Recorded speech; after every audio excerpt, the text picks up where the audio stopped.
I don't think it's a kind of, I can't say there's one moment where this is, I made a very conscious decision to do one thing or another. I think, looking back at my childhood, I was a funny little boy.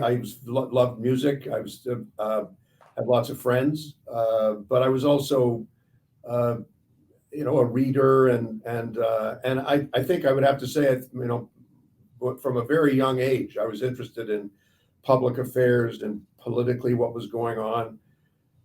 I can remember when I was in primary school in Washington, D.C., because my dad was at the Canadian Embassy there, and I was in a public school called Horace Mann Public School, and in grade 4, we would have, everybody would have to get up and give a little presentation about, what was the news of the day or what they were doing, and other kids would report on normal activities, and I would give a report on, the French Algerian conflict, and nobody could understand what, and so people didn't know, like, what the heck is this all about?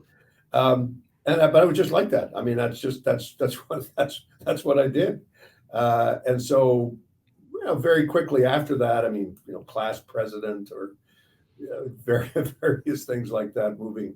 And then the key moment, I think, in my life, the really formative moment, was when I went to an international school in Geneva, because my dad moved on to be ambassador to the UN in Geneva, and that's really where I felt very much at home, and it was a wonderful experience being in an international school, being with kids from all over the world, engaging with them in all kinds of activities.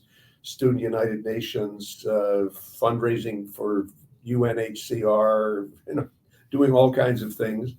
And I think most people, if you asked any of my classmates, are you surprised that Bob's still going and is ambassador to the UN? They'd say, no, of course not. That's exactly what we thought he would do. So I think it was pretty early on. And I'd have to say that I don't think I knew much about leadership at that time. I don't think I thought about leadership as a sort of thing, apart from just being myself. And I think it took quite a while for me to understand and appreciate what I think is the most important thing about leadership, which is that it's actually not about you. It's not about the ego. And I think that one of the things that many people in public life have to kind of come to grips with is that it's not about you. And if you want to be really effective, you have to learn how to care about other people, but also how to empower other people, how to see yourself as more as a mentor and a coach and an encourager and an advisor to other people, as opposed to somebody who's always got to have all the halos and lights and everything flowing down on you as a way of being a leader. So I would say that I made a lot of mistakes in the beginning. I'm sure. We all did. We all do, and that's why I want to encourage people. I'm sure I did, because I think in order to be a good leader, you have to have some ego. You have to have enough ego, self-confidence to push yourself forward. But if you have too much of it, then it gets in the way of everything else. And I've seen that often. And people, I think, would say to me, well, yeah, you showed that sometimes too. And I would have to admit that on reflection, that's true.